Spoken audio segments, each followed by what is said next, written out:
Okay, so we kick off turn 3 after I tried to put the game turn marker into the Union leader pool. What has happened? Well, the initial turn sequence stuff gave us our reinforcements, and we can see this is we're in the winter phase, November through February. There's a longer series of months, and there's less reinforcements coming in. So that's kind of the way the game slows down the winters a little bit. There were significant winter actions, so you couldn't completely call the war off for the winter, obviously, by this point, as often was done in other wars. Command points, well, both sides went big on the west. The Union went second in the east. I selected my hidden ones for next turn.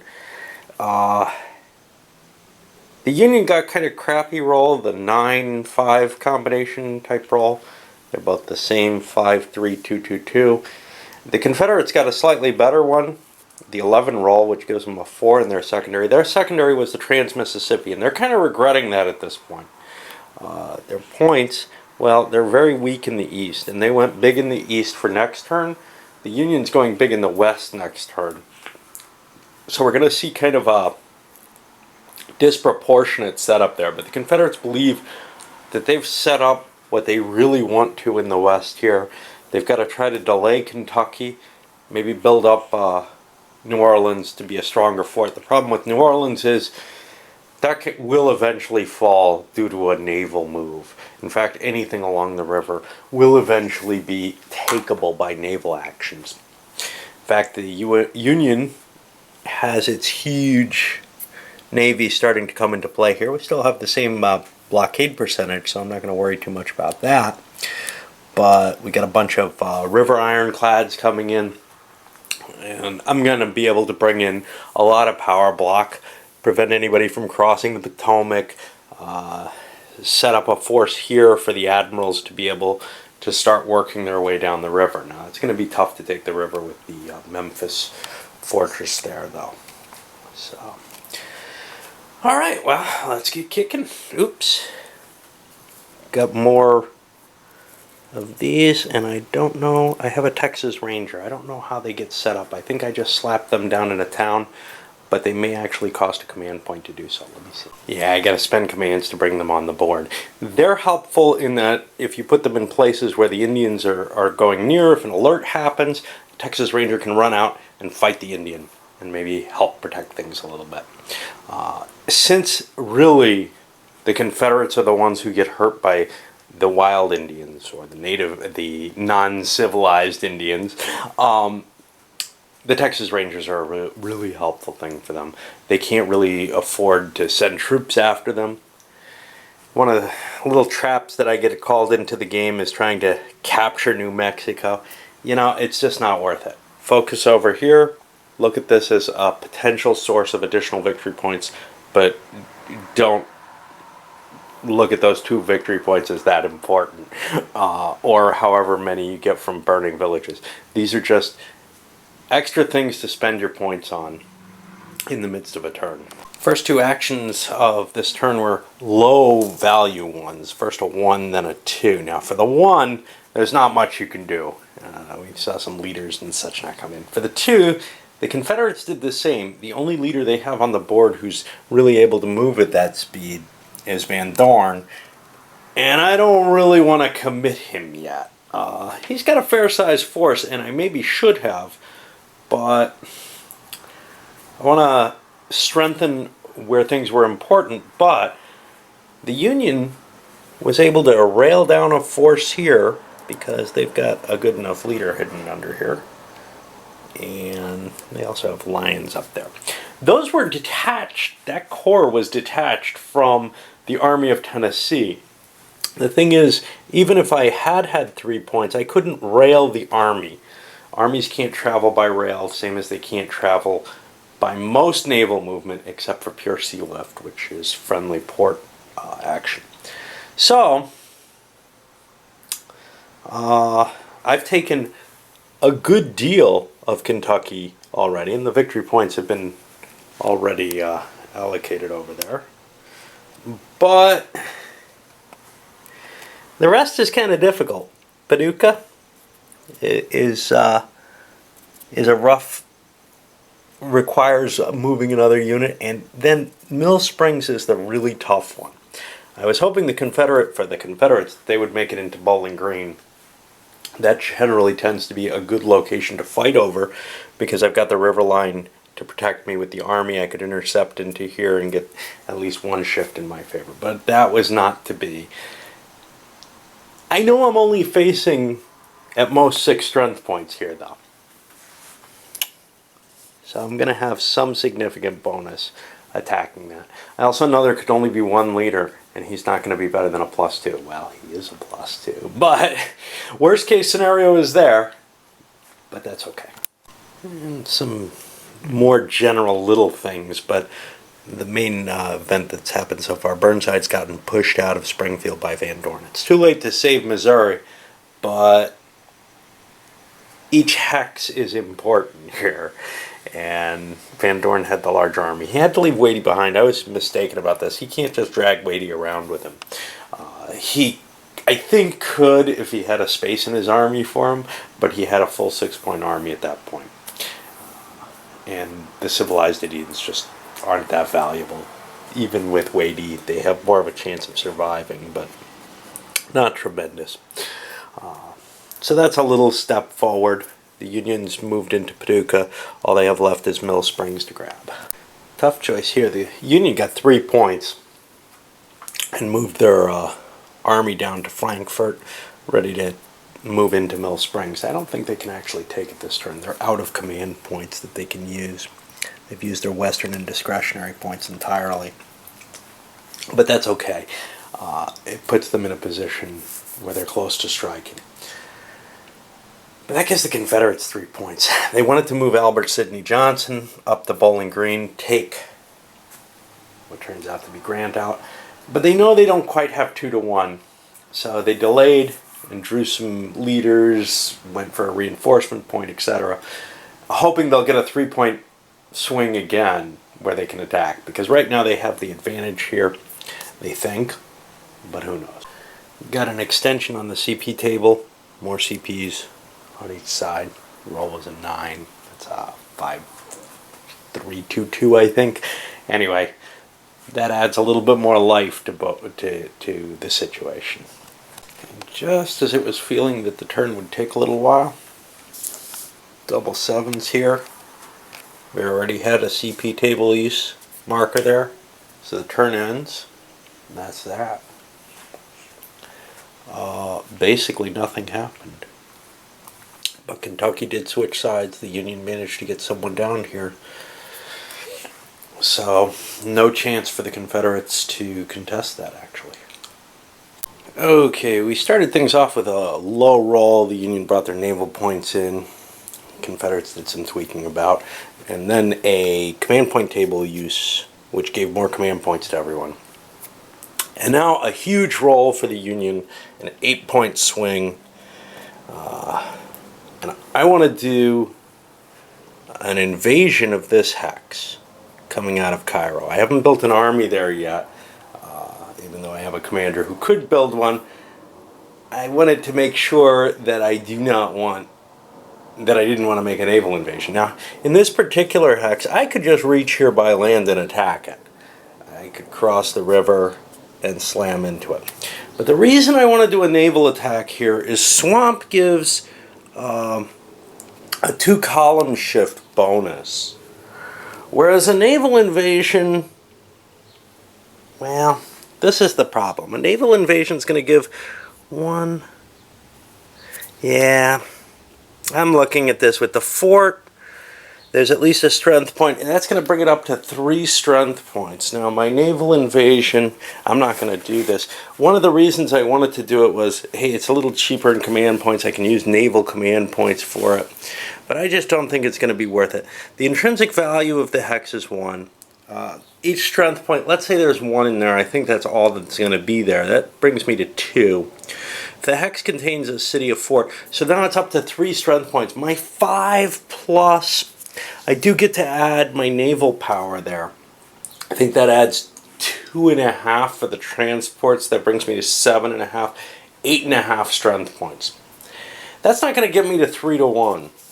As it stands, though, if I attack, I'm just, trying to figure out where I'm going to be here. If I attack and I have 5 strength points, now I could do a combined naval and land one, but because I have tons of points available to use at once. But I don't want to spend the command points on all that, right? Not if, 5-1 sounds pretty good. And I'm going to be facing 2 shifts from the swamp and 1 shift from the fort. So that would bring me down from 5-1. Let's just see. L2 means I have to shift 2 to get to L. So that would be 2. And a 3rd shift, I'll be attacking on about the 3-1 table, which is better than I'm going to be doing, I think, here. I don't know, 5, 6, 7, 8 versus 3. Yeah, I'm not going to hit 3-1 with that, am I? 8-3 puts me on J. J will only be the 2-1. Yeah, it's rounded the way I thought. So I'm just going to do this with a land attack. And the fort easily fell. Union also moved an army up into place near Bowling Green. They're preparing for an attack into Tennessee there.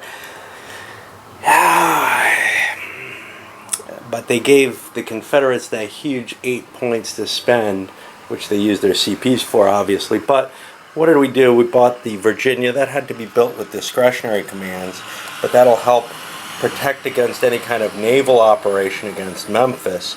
I may or may not be able to, I may or may not have to do a naval operation, but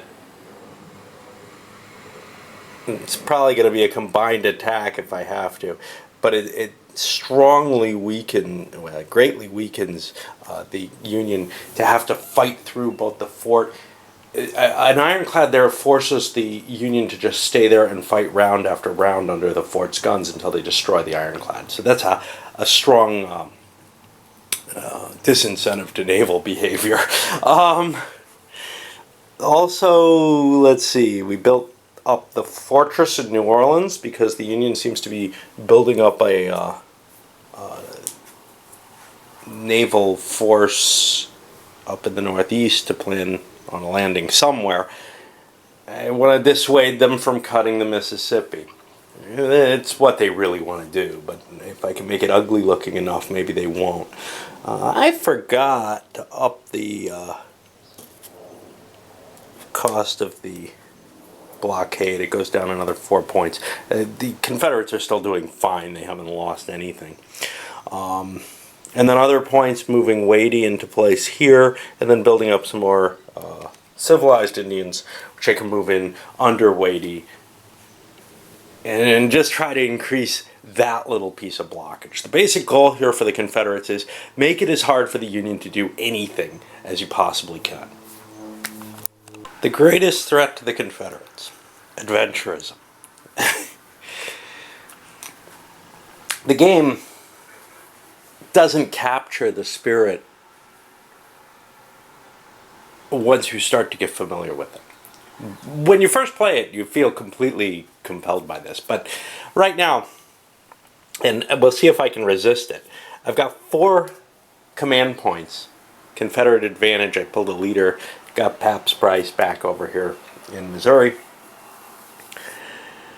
I got all these points. There is not a fortress I really, really want to build. Although maybe, just maybe, preventing the peninsula might be worth it. But nah. I'm only allowed 3 fortresses in the game. Right? Yeah. I don't terribly want to spend my command points, say, building up Vicksburg, which I could turn into a fort. I've got 2 fortresses right now on the Mississippi. That's where I want to focus my force. Of course, if one of them falls, the rest of the Mississippi up to the other fortress is clear. So maybe I should be devoting myself that way. I think that's what I'm going to do. But the desire here, 4 command points. I could strike with Van Dorn. Yeah, what am I going to do?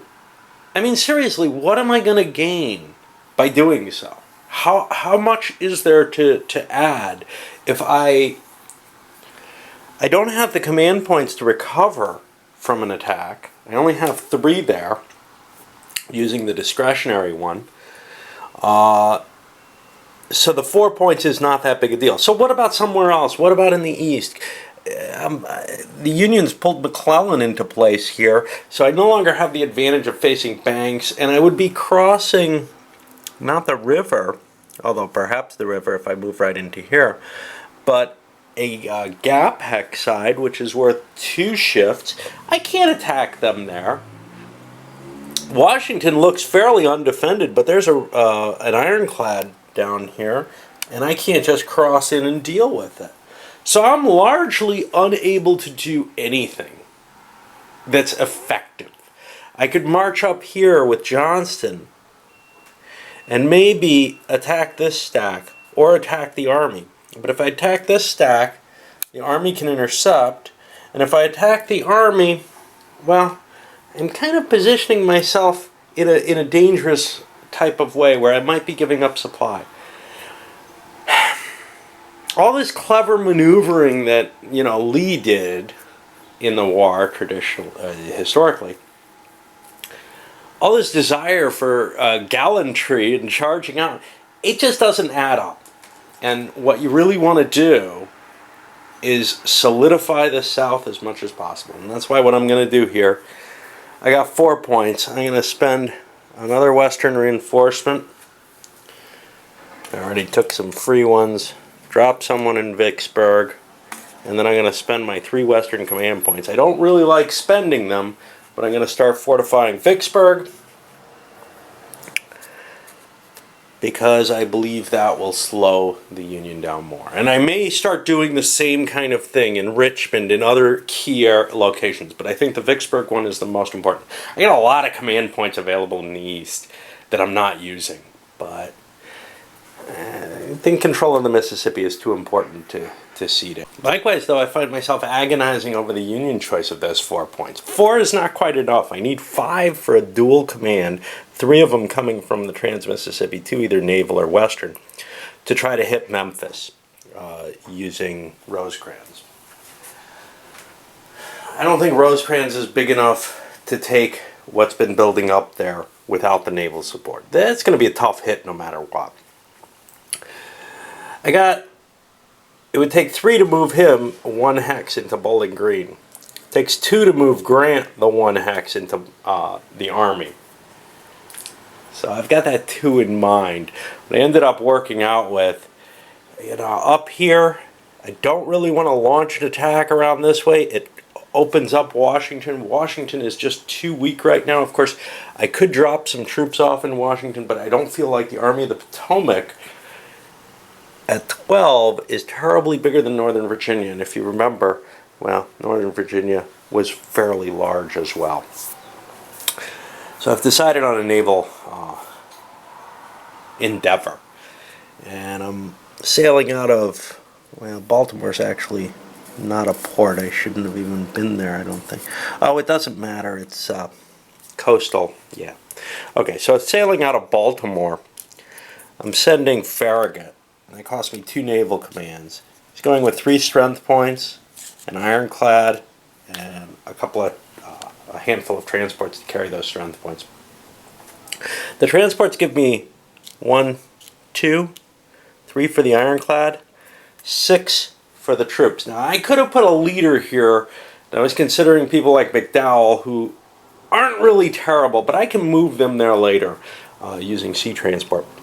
So I've got a total of 6 strength points. I'm landing here at Fort Fisher. Now Fort Fisher has an intrinsic strength of 1 and a fortress of 2, but here's the problem. North Carolina's militia hasn't been called up yet. I just recalled this. So the Confederates are going to toss their militia in there. That adds another strength point. So now we're at 2, 3, 4 strength points for the hex versus 6. That only puts me on the +2 table. Of course, on the bright side, I've got a +2 to the die roll for Farragut. If he doesn't take the hex, he has to go home.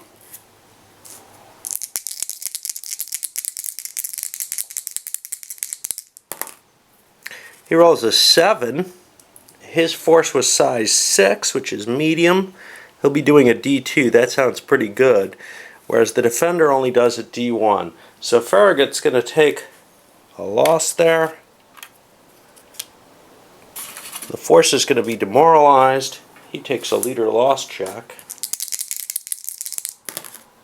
Uh-oh. That's not good. He's got 2 stars and a 3. Yeah, Farragut's out of the game. And the Confederate force was eliminated. We just took Fort Fisher. Now, why is this important? Well, it's important primarily because I get a little flag here. The fleet returns back home to where it landed from. These guys are in supply, so they will recover, but they've been weakened. This did not work out terribly well for the Union. And now, I gotta worry about, what is it? Oh yeah, why? So, the reason is because I'm cutting off Wilmington. That hex controls Wilmington. And that means 5 points are coming off of the imports. Well, I can't just remove 5. That's the problem here. I'm at 40 imports, so now I'm down to 35, and I only get 0.8 of that. So imports are down to 28. And it's a little less of an effect than it looked like. Anyway, what we've got there then is, I'm nowhere near cutting the imports down where I want to, but at least I'm getting something that might help sometime later in the future. Every other action I was looking at for the Union looked like it just wasn't going to draw anything. And now I'll also move Grant up into that army. If the Confederates were going to attack, I didn't have to do that, but I really do want to get his troops incorporated back into it.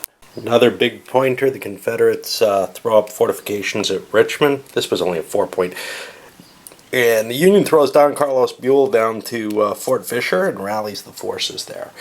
It's maybe not an optimal place for him, but it does mean that I can move those units a little, where I couldn't move them before. They need a commander to move. So I could actually cause some problems in North Carolina with Buell. The Confederates have to react to that. The Union got a 3-point swing, and rather than doing something with Buell using discretionary commands, they allowed the Confederates to build stuff up at Wilmington. It was perhaps a mistake. What was more of a mistake was attacking here with Burnside. Stand Watie held.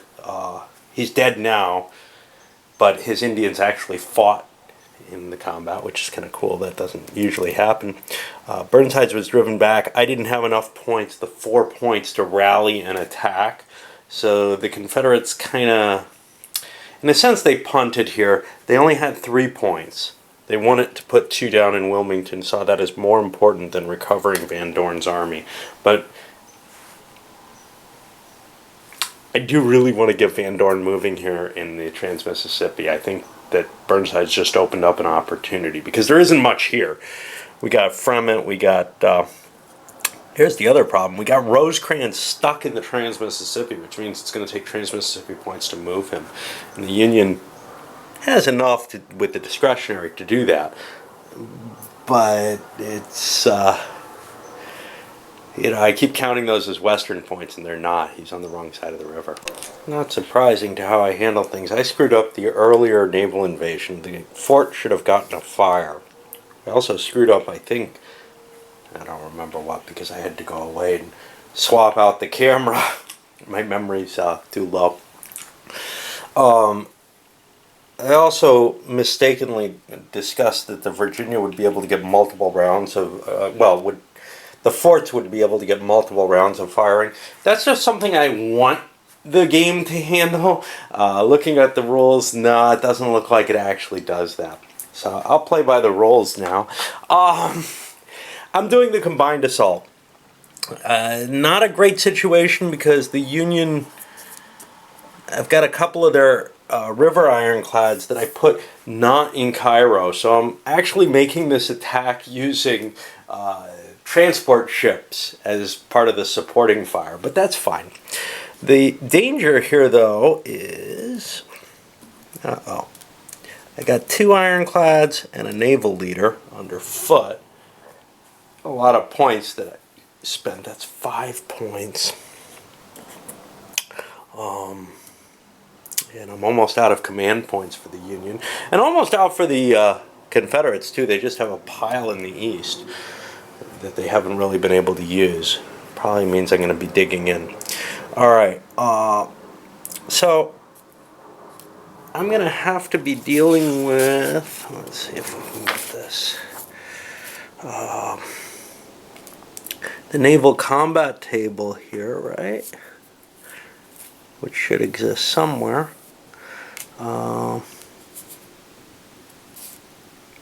So let's see how many naval strength points I have for the Union. They have 2, 3, 4 and a half. That's gonna give me a roll on that table. And the Confederates only have 1.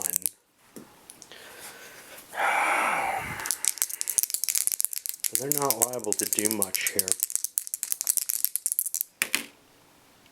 Okay, the Confederate roll doesn't do anything. The Union roll doesn't do anything. And now, as far as I can see, we keep doing rounds of combat as long as people want to stay there. Wait, the Union gets a +2 for, or no, a +1 for foot. That's not good enough to get them in there. Yeah. The problem is these Confederate ironclads just aren't terribly useful. That's what I thought originally, but when I read the Solid South article, it suggests you got to build all your ironclads. Well, I think they're a waste of points. Now, not as much of a waste of points as moving your armies and attacking is for the Confederates, because there you can get hurt. But, yeah, it looks like they just keep attacking. I'm going to recheck that, because those fort guns should... They should help protect the damn thing. Yeah, they do. I don't know how I misread this. Basically, there's somewhere else where it says they only get 1 round, and now here it says they get multiple. And I don't know where I found the 1 round, but the multiple is pretty clear. So yes, the Fortification also gets to fire, and that's going to be a manned fortress, which is fairly potent. And we'll see what we get there. That gets a 3, that's not going to hit. And this could actually be troublesome for the Union. They may not be able to make this attack, but they're making a combined attack, so if the Navy gets driven off, Rosecrans is in even more trouble. I'll come back after I fire off those rounds. Well, the first roll has made it look like this was going to be kind of inconclusive, but then the second roll, another, or 2 more, I don't know if I got one the first time, 2 of these Union river ironclads got damaged, but I also got a damaged result on the Virginia. Now for the Union damaged results, they come back next turn, but the Virginia, as historically happened with it, you know, it's damaged. There aren't enough Confederate engineers to fix it, so they end up scuttling it or just leaving it in dry dock. And basically none of the Confederate ironclads can survive a damaged result even. Now, I fired that second round of combat for the fort. I don't think it gets to fire another round on the actual combined attack. Yeah, see here, a fort or fortress may attack a naval force as part of a combined land-naval combat. I think that's a single shot there normally, but I think that's already counted in because of the boat here.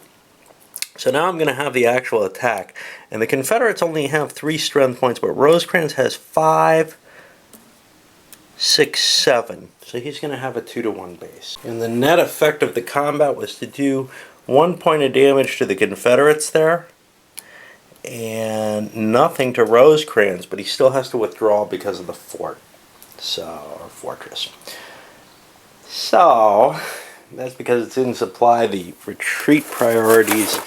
This is another one of those, you know, you usually just know it, but one side's eliminated if no result the attacker. If the defender's in a fortress in supply, he doesn't have to retreat. A fort wouldn't count for that. You can force a fort line. Just, you know, these little things you every now and then do have to look up. Alright, the Union still has a point left, then, Shit, I hope that wasn't, I don't know.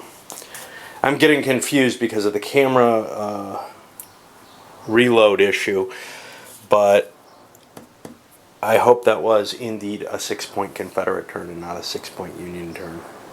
Alright, well, so there's just one more thing to do before I reroll.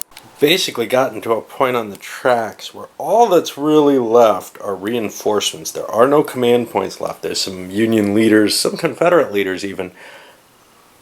But unless I get a reroll, a duplication roll up there, I'm just going to be filling out these armies and preparing them for next turn.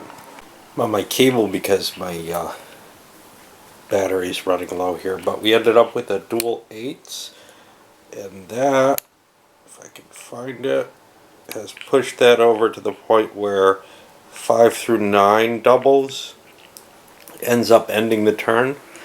But there are a lot of command points now, so stuff can start happening again. So, after what's turning out to be a fiasco with the video, and Confederates got a 4-point activity. Van Dorn wipes out Burnside's. Now, this is kind of a weird situation, because he probably could have just bypassed him, but it's hard to tell. It slows him down, but he couldn't have made it to Rolla anyway. And now the Union's got a real problem on their hands.